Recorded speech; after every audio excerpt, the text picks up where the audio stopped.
طيب الشهادات دي اختارها امتى؟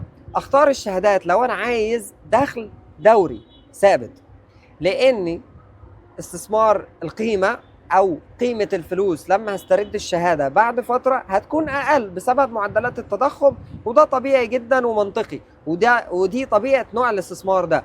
ولكن انا بختاره لما ابقى عايز دخل دوري. يعني اشهر ناس بتعمل الشهادات اللي هم بيطلعوا على المعاش. هو طلع على المعاش مش عايز يشتغل، في مبلغ محوشه، بيحط المبلغ ده في شهادة، والعائد اللي بيجيله كل شهر هو اللي بيصرف منه وكأنه معاش شهري بياخده. لكن لو انا عايز العكس، لو انا مش فارق معايا دخل دوري لكن فارق معايا ان القيمه بتاعه استثماري ده تزيد مع الوقت، ممكن هنا اتجه للذهب. لان الذهب مش هيديني فايده شهريه زي ما البنك بيديني، ولكن قيمته بتزيد مع الوقت. يعني الذهب هو مخزن للقيمه. كمان الذهب يعتبر من الاصول، من الاسيتس اللي انت بتمتلكها، اللي هي مع الزمن تحافظ على قيمتها زي ما قلنا وبتزيد، يمكن مش زيادات كبيره.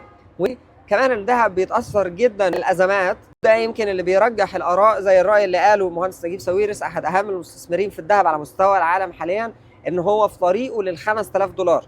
يمكن ما يبقاش ب 5000 دولار بكرة، ولكن مع الوقت ده اللي هيحصل في الفترة اللي جاية.